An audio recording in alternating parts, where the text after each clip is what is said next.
ಕರ್ನಾಟಕ ರಾಜ್ಯದಲ್ಲಿ ಕಾಂತರಾಜು ಸಮಿತಿ ಸಲ್ಲಿಸಿದಂತ ಜಾತಿ ಜನಗಣತಿ ಸಂಪೂರ್ಣವಾಗಿ ಅವೈಜ್ಞಾನಿಕವಾಗಿದೆ, ಸಂವಿಧಾನ ವಿರೋಧಿಯಾಗಿದೆ. 1948ರ ಸೆನ್ಸಸ್ ಆಕ್ಟಿನ ವಿರೋಧಿಯಾಗಿದೆ. ಯಾವುದೇ ರಾಜ್ಯ ಸರ್ಕಾರಕ್ಕೆ ಜಾತಿ ಸೆನ್ಸಸ್ ಅನ್ನ ನಡೆಸಕ್ಕೆ ಕಾನೂನಲ್ಲಿ ಅವಕಾಶ ಇಲ್ಲ,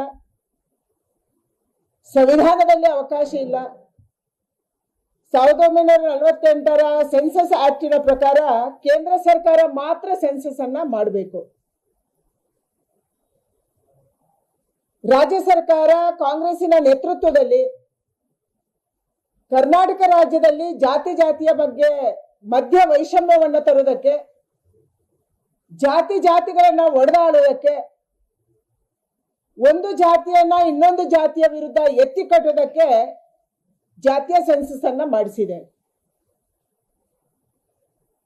ಕರ್ನಾಟಕ ರಾಜ್ಯದಲ್ಲಿ ಯಾವ ಸಮುದಾಯ ಹೆಚ್ಚಿದೆಯೋ, ಇವತ್ತು 109 ಜಾತಿಗಳು ಪರಿಷ್ಠ ಜಾತಿ 1ರಲ್ಲಿ ಇದೆ, ಸಬ್ ಜಾತಿಗಳು. ಅವರ ಪಾಪ್ಯುಲೇಷನ್ ಕೂಡ ಸುಮಾರು 1.25 ಕೋಟಿ ಇರ್ಬೋದು ಅನ್ನುವಂತ ಅಂದಾಜಿದೆ. ಅದನ್ನು ಕಡಿಮೆ ತೋರಿಸಿದ್ದಾರೆ. ಲಿಂಗಾಯತ ಸಮುದಾಯವನ್ನ ಕಡಿಮೆ ತೋರಿಸಿದ್ದಾರೆ, ಒಕ್ಕಲಿಗ ಸಮುದಾಯವನ್ನ ಹಿಂದೆ ತೋರಿಸಿದ್ದಾರೆ. ಬೇರೆ ಬೇರೆ ಚಿಕ್ಕ ಪುಟ್ಟ ಸಮುದಾಯದವರು ಈ ರಾಜ್ಯದಲ್ಲಿ ಯಾರಿದ್ದಾರೆ ಅವರು ನಗಣ್ಯ ಇದ್ದಾರೆ, ಅವರನ್ನು ಲೆಕ್ಕಕ್ಕೆ ಇಟ್ಕೊಂಡಿಲ್ಲ. ಕೇವಲ ಮುಸಲ್ಮಾನ ಜನಾಂಗವನ್ನ, ಜಾತಿಯನ್ನ, ಅವರ ಧರ್ಮವನ್ನ ಹೆಚ್ಚು ತೋರಿಸುವಂತ ಉದ್ದೇಶ ಏನು? ಈ ಉದ್ದೇಶದಿಂದ ಬಹಳ ದೊಡ್ಡ ಷಡ್ಯಂತ್ರ ಇದೆ. ಇವತ್ತು ಕರ್ನಾಟಕ ರಾಜ್ಯದಲ್ಲಿ ಕಾಂಟ್ರಾಕ್ಟ್ ಅಲ್ಲಿ 4% ರಿಸರ್ವೇಶನ್ ಕೊಡುವುದನ್ನ ಆರಂಭ ಮಾಡಿದ್ರು. ಇದು ಆರಂಭ ಮಾತ್ರ, ಇದನ್ನ ನಾವು ನೆನ್ಪಿಟ್ಕೋಬೇಕು.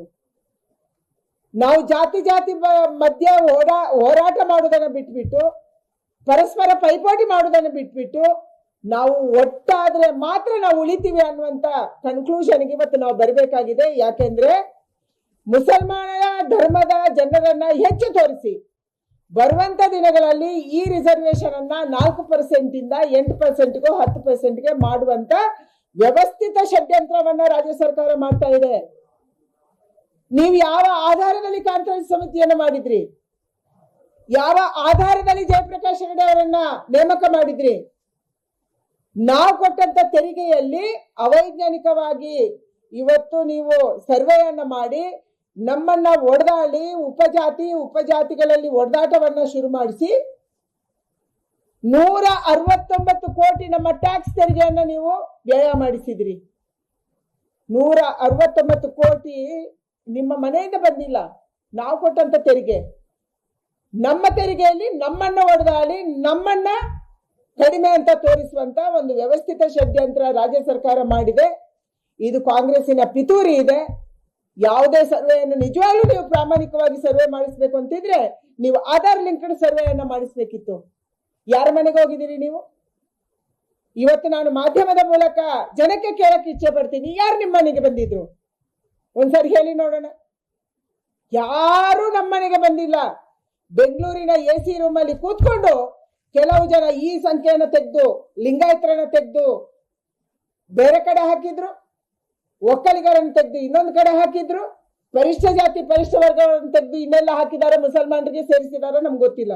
ಇಲ್ಲಾಂದ್ರೆ ಇಷ್ಟೊಂದು ಸಂಖ್ಯೆ ಹೇಗೆ ಜಾಸ್ತಿ ಆಯ್ತು? ಇದು ಇವತ್ತು ರಾಜ್ಯ ಸರ್ಕಾರ ಮಾಡ್ತಾ ಇರುವಂತ ಷಡ್ಯಂತ್ರ ಇದೆ. ಯಾವುದೇ ಕಾರಣಕ್ಕೆ ಈ ಒಂದು ಸರ್ವೆಯನ್ನ ನಾವು ಒಪ್ಪೋದಿಲ್ಲ. ತಕ್ಷಣ ಕಾಂತರಾಜು ವರದಿಯನ್ನ ರಿಜೆಕ್ಟ್ ಮಾಡಬೇಕು. ನಿಮ್ಗೆ ನಿಜವಾಗ್ಲೂ ರಾಜ್ಯದಲ್ಲಿ ಎಷ್ಟು ಪಾಪ್ಯುಲೇಷನ್ ಇದೆ, ಅವರ ಪರಿಸ್ಥಿತಿ ಏನಿದೆ, ಆರ್ಥಿಕವಾಗಿ ಅವ್ರಿಗೆ ಏನು ನಾವು ಸಹಾಯ ಮಾಡಬಹುದು ಅಂತ ಬೇಕಿದೆ, ನೀವು ಆಧಾರ ಲಿಂಕ್ಡ್ ಸರ್ವೆಯನ್ನ ಮಾಡಿಸಿ. ಆದ್ರೆ ಜಾತಿ ಜನಗಣತಿ ಮಾಡಕ್ಕೆ ನಿಮ್ಗೆ ಯಾವುದೇ ರೀತಿಯ ಅಧಿಕಾರ ಇಲ್ಲ. ಸೆನ್ಸಸ್ ಆಕ್ಟ್ 1948 ಪ್ರಕಾರನೇ ನೀವು ಮಾಡಬೇಕಾಗಿದೆ. ಮಾಡ್ಬೇಕಂದ್ರೆ ಅದಕ್ಕೆ ಕೇಂದ್ರ ಸರ್ಕಾರ ಮಾಡಬೇಕಾಗಿದೆ, ಕೇಂದ್ರ ಸರ್ಕಾರಕ್ಕೆ ಇನ್ವಾಲ್ವ್ ಆಗ್ಬೇಕಾಗಿದೆ. ಅದಕ್ಕಾಗಿ ನಾನು ಆಗ್ರಹ ಮಾಡ್ತೀನಿ. ತಕ್ಷಣ ನಾನು ಮುಖ್ಯಮಂತ್ರಿಗೆ ಪತ್ರ ಬರೆದಿದ್ದೀನಿ. ಮುಖ್ಯಮಂತ್ರಿ ಅವರು ಈ ಪತ್ರದ ಆಧಾರದಲ್ಲಿ ತಕ್ಷಣ ಕಾಂತರಾಜು ವರದಿಯನ್ನ ರಿಜೆಕ್ಟ್ ಮಾಡಬೇಕು.